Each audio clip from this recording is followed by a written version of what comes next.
Bismillahirrahmanirrahim. Assalamualaikum warahmatullahi wabarakatuh. Waalaikumsalam warahmatullahi wabarakatuh. Baik anak-anak, bagaimana kabarnya kalian pada hari ini? Gimana kabarnya Mbak? Sehat, alhamdulillah. Baik anak-anak, sebelum kita mulai pembelajaran kita pada kali ini, alangkah baiknya kita berdoa terlebih dahulu. Kita berdoa bersama-sama ya. Berdoa, dimulai. A'udzubillahi minasyaitonirrajim. Bismillahirrahmanirrahim. Raditu billahi robba wa bil islami dina wa bi muhammadin nabiyya wa rasulah. Rabbi zidni ilma warzuqni fahma, amin ya rabbal alamin. Baik, terima kasih anak-anak semuanya. Nah, sebelum kita mulai pembelajaran kita pada kali ini, Ibu mau mengetes kesemangatan kalian. Kita tepuk semangat terlebih dahulu. Sebelumnya, kalian udah bisa belum tepuk semangat? Belum? Coba Ibu ajarin dulu ya. Nah, kalau Ibu bilang tepuk semangat, nanti kalian kayak gini. Tepuk semangat. Semangat gitu ya. Yuk, sekarang kita tepuk semangat bersama-sama. 1, 2, 3. Tepuk semangat. Semangat. Pintar semuanya. Baik, sekarang Ibu akan mengabsen kehadiran kalian terlebih dahulu. Yang pertama, Mbak Juan hadir? Hadir. Mbak Alia hadir? Hadir. Mas Ilham hadir? Oh, tidak hadir. Kenapa Mas Ilham nggak hadir? Oh, sakit. Kita doakan ya, semoga Mas Ilham bisa cepat sehat kembali dan bisa bergabung bersama teman-teman semuanya. Nah, sekarang kita mau mulai pembelajaran kita pada hari ini. Kita akan mempelajari tentang tematik tema 4, subtema 1, pembelajaran 2. Nah, di sini kita akan mempelajari 2 pembelajaran, yaitu matematika dan juga PKN. Sebelum itu, Ibu akan membacakan kompetensi dasar yang akan kita pelajari pada pagi hari ini. Yang pertama yaitu matematika, menjelaskan dan menentukan keliling dan luas persegi panjang, segitiga serta hubungan pangkat 2 dengan akar pangkat 2. Kemudian yang PKN yaitu memahami makna hubungan simbol dengan sila-sila Pancasila. Nah, sekarang kita masuk ke pembelajarannya. Yang pertama, kita akan mempelajari matematika terlebih dahulu. Nah, di sini Ibu punya sebuah gambar, coba kalian amati. Ini gambar apa ya? Ada yang tahu? Gambar apa? Seorang apa? Coba diamati, ini gambar seorang apa? Arsitek. Nah, ini adalah gambar seorang arsitek. Ada yang tahu nggak pekerjaan seorang arsitek itu apa? Tahu nggak pekerjaan seorang arsitek? Oke, arsitek itu tugasnya yaitu merancang bangunan. Jadi kalau misalnya Mbak Juan atau Mbak Alia ingin membuat sebuah rumah. Nah, sebelum kita membuat sebuah rumah, tentunya kita harus punya desainnya terlebih dahulu.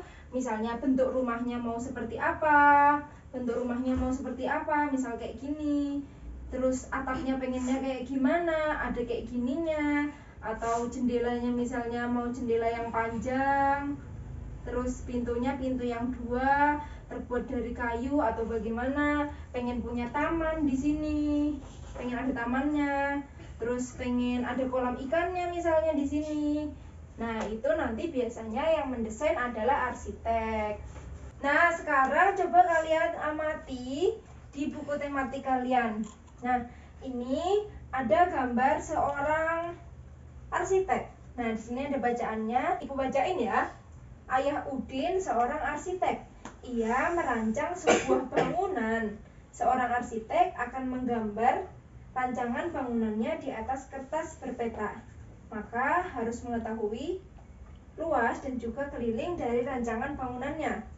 Nah, bagaimana cara mengetahui luas dan keliling sebuah bangunan itu. Nah, sekarang tugasnya kita harus mencari tahu cara menghitung luas dan juga keliling sebuah bangunan. Nah, sekarang ini Ibu gambarkan yang ada di buku.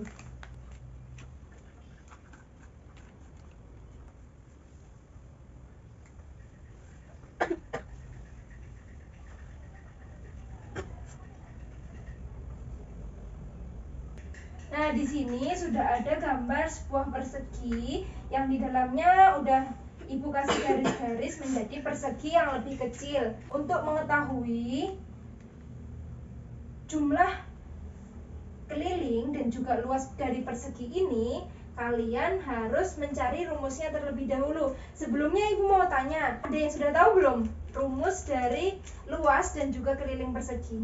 Ada yang sudah tahu rumus luas dan juga keliling persegi? Belum tahu. Baik, kalau belum tahu kita cari bersama-sama. Nah, ini coba perhatikan nih. Ini ada gambar bangun datar persegi. Nah, sekarang Ibu mau tanya, coba Mbak Alia tahu nggak? Yang panjang yang mana, yang lebar yang mana? Belum tahu, coba Mbak Juan. Belum tahu juga. Nah, sekarang Ibu jelaskan ya. Yang panjang itu, ini panjang ya.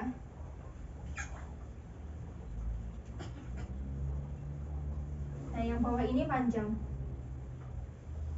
Kalau yang atas ini, ke atas gini, itu namanya lebar. Nah, namanya lebar. Nah, sebelumnya kalian perhatikan yang ada di buku. Nah, itu bacaannya. Di sini sudah dijelaskan ya bahwa luas persegi adalah perkalian dari panjang sisinya. Jika panjang sisi S dan luas sama dengan L, maka luas dari persegi ini artinya berarti sisi dikali sisi, atau sisi dikali sisi, atau nah seperti ini. Sekarang Ibu mau tanya dulu, sisi itu sebelah mana? Ini sisi ya, ini sisi. Nah, jadi sekarang kita akan mencoba mencari luas dari bangun datar persegi ini. Nah, di sini misalnya sisi yang sebelah sini 6. Ini 6. Coba dihitung luas dari bangun datar persegi ini. Gimana? Jadi caranya gimana nanti ngitungnya? Kalau rumusnya itu sisi dikali sisi, berarti sisinya berapa? 6. Berarti 6, sisi yang 6 ini dikali sisi lagi, berarti jadinya 6 dikali sisi satu lagi 6. Coba dihitung. Hitung dulu di buku tulis masing-masing. Ayo, 6 kali 6. 6 kali 6. Bu kasih waktu 1 menit buat menghitung 6 kali 6. Ayo, cepet-cepetan, siapa yang bisa? Sudah? Coba 6 kali 6 hasilnya berapa?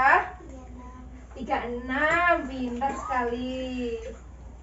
Nah, jadi sisi dari bangun datar persegi ini adalah 36. Oke, kita sudah selesai mengetahui tentang rumus luas dari persegi ini. Nah, untuk kelilingnya kita akan mempelajari di pembelajaran yang selanjutnya. Sekarang kita lanjut ke pembelajaran selanjutnya, yaitu PKN. Nah, sekarang coba kalian perhatikan di buku itu yang di bawahnya ayo berkreasi. Andai kamu menjadi arsitek, coba kalian bayangkan jika kalian menjadi seorang arsitek. Di situ kalian diminta oleh klien atau pelanggan kalian untuk membuatkan sebuah desain rumah. Nah, coba dibayangin. Nah, di situ pasti kalian akan mencari ide-ide atau imajinasi untuk membuat sebuah rumah yang diinginkan oleh pelanggan kalian. Nah, gimana? Sudah dibayangkan belum? Sudah. Nah, menarik bukan menjadi seorang arsitek itu?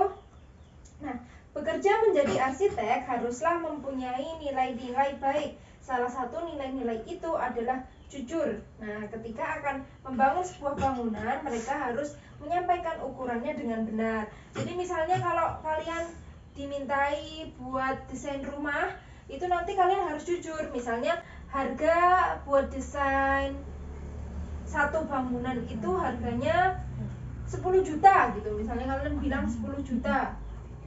Nah, padahal harga aslinya untuk mendesain sebuah bangunan itu hanya 5 juta.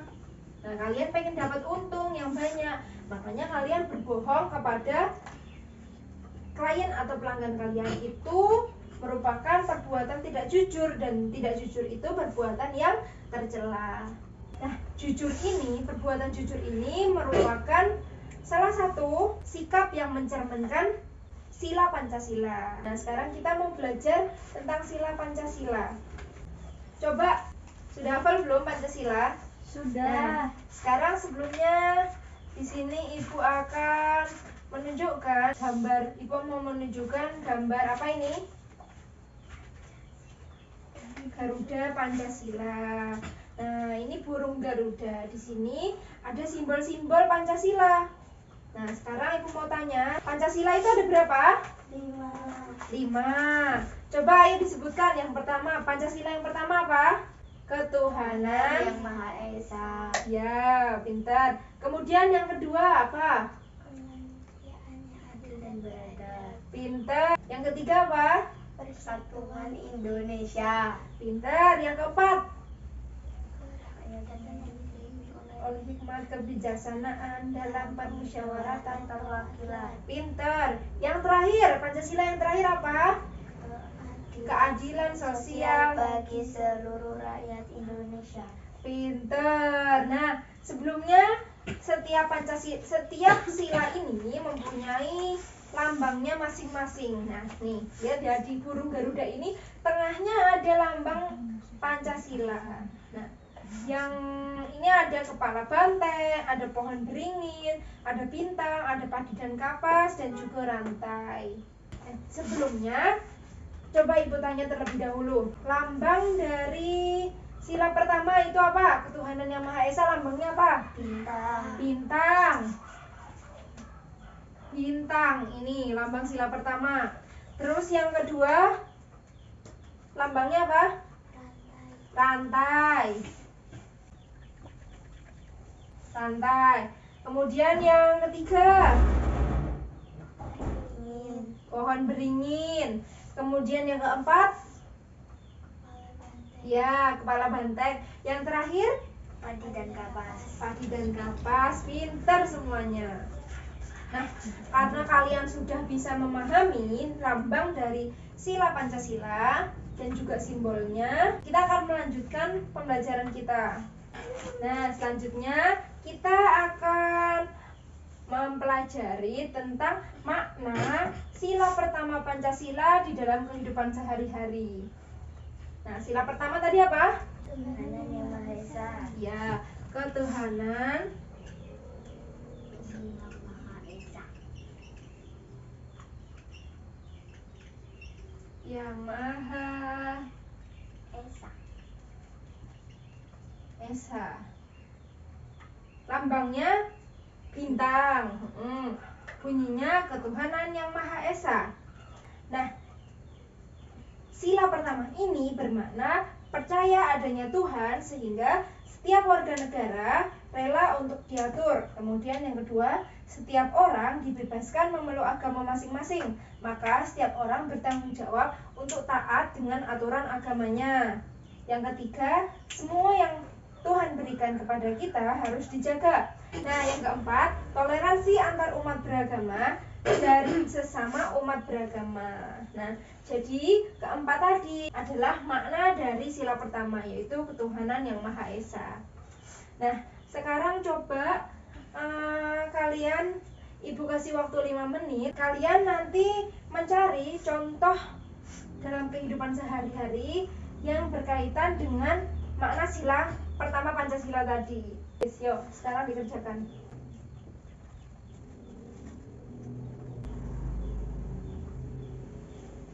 Nah, ini belum.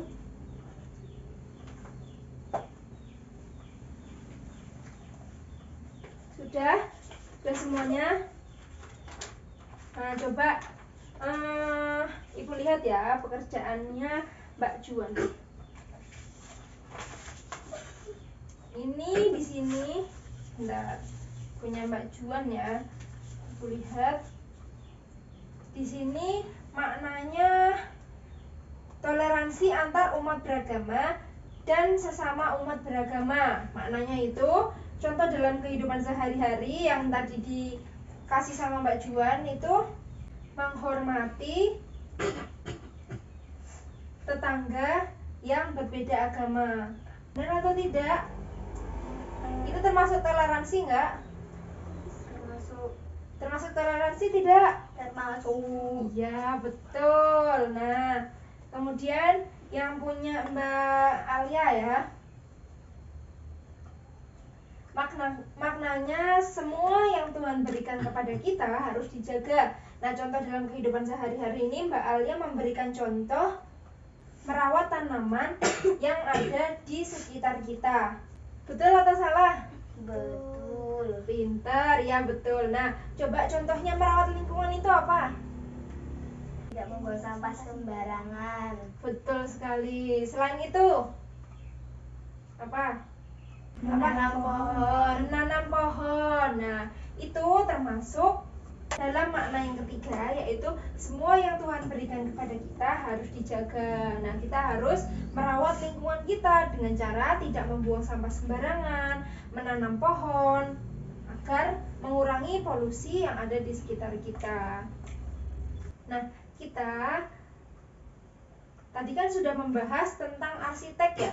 Nah, seorang arsitek tadi Ibu juga sudah bilang harus memiliki sifat yang jujur. Nah, itu juga termasuk dalam sila pertama Pancasila, yaitu ketuhanan yang Maha Esa. Nah, sebagai seorang pekerja kita juga harus memiliki keadilan, harus adil sama, apalagi kalau kita menjadi seorang pemimpin, kita harus adil sama rakyat-rakyat atau bawahan-bawahan kita. Kita harus bersikap jujur, nggak boleh korupsi, harus bertanggung jawab, harus bekerja keras, seperti itu ya. Nah, jadi tadi kita ulangin lagi, sila pertama Pancasila tadi apa? Ketuhanan yang Maha Esa. Nah, lambangnya bintang. Maknanya tadi ada banyak, ada 4 makna. Tadi apa aja? Masih ingat? Percaya adanya Tuhan sehingga setiap warga negara rela untuk diatur. Kemudian setiap orang dibebaskan memeluk agama masing-masing, maka setiap orang bertanggung jawab untuk taat dengan aturan agamanya. Nah, ini yang pertama tadi percaya adanya Tuhan. Jadi yang makna pertama ini nyambung ya sama makna yang kedua, yaitu setiap orang dibebaskan untuk memeluk agamanya masing-masing, maka setiap orang bertanggung jawab untuk taat kepada aturan agamanya. Nah, jadi setiap agama itu pasti memiliki Tuhannya masing-masing, memiliki kepercayaannya masing-masing. Nah, di dalam sila pertama Pancasila ini maknanya tadi ada setiap orang kalau udah punya kepercayaan masing-masing, semua orang harus taat terhadap aturan dan kepercayaannya masing-masing. Nah, apabila kita melakukan itu, maka kita sudah termasuk melaksanakan atau menanamkan nilai sila pertama Pancasila, yaitu ketuhanan yang Maha Esa. Kemudian toleransi antar umat beragama, itu juga kalau kita harus menghormati orang-orang yang beda agama dengan kita. Misalnya tetangganya Mbak Juan agamanya Katolik atau non-Islam. Nah, ketika Mbak Juan ke rumahnya, biasanya di rumahnya banyak simbol-simbol kayak seperti salib itu, seperti yang dianggap Tuhan mereka. Nah, Mbak Juan tidak boleh bilang, kok ada kayak gitu, kan nggak boleh nempel-nempel kayak gitu. Tidak boleh, karena itu kepercayaan tetangganya Mbak Juan. Jadi Mbak Juan harus menghormati tetangganya Mbak Juan yang berbeda agama. Nah, itu termasuk toleransi beragama. Kemudian tadi yang seperti yang disebutkan Mbak Alia tadi, semua yang Tuhan berikan kepada kita harus dijaga. Nah, tadi Mbak Alia menyebutkan kita harus merawat lingkungan yang ada di sekitar kita, menjaga lingkungan yang ada di sekitar kita dengan cara tidak membuang sampah sembarangan, menanam pohon untuk mengurangi polusi udara. Sekarang yang terakhir, Ibu mau menguji pemahaman kalian. Ini di sini ada gambar. Berilah pendapatmu, apakah tindakan ini sesuai dengan sila pertama? Yang ini, gambar yang ini, ada orang apa ini? Gambar apa ini? Mencuri. Nah, orang mencuri ini termasuk taat pada sila pertama apa tidak ya? Tidak. Soalnya kenapa? Soalnya itu merupakan perbuatan yang tidak baik, ya. Karena mencuri ini perbuatan yang tercela dan Allah sangat tidak menyukai perbuatan tercela. Dan mencuri itu berdosa ya, anak-anak semuanya. Nah, selanjutnya ini ada gambar Pak Tani lagi di sawah, lagi menanam tanaman. Ini termasuk perbuatan taat pada sila pertama atau tidak? Pak Tani lagi menanam tanaman, termasuk perbuatan yang taat atau tidak? Taat. Betul sekali. Nah, Pak Tani ini menanam tanaman untuk mengurangi polusi udara yang ada di lingkungan kita dengan cara menanam pohon-pohonan, tumbuhan, seperti itu.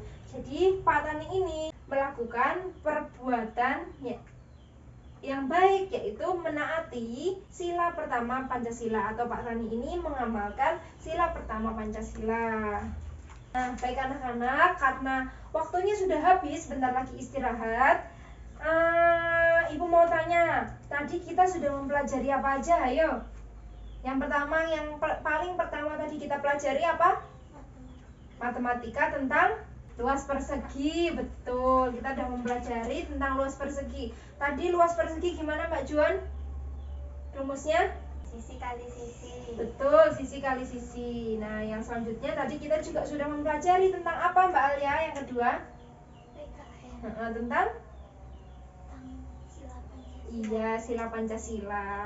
Kita sudah mempelajari tentang sila pertama Pancasila dan contoh pada kehidupan sehari-hari. Nah, selanjutnya di buku itu ada tugas.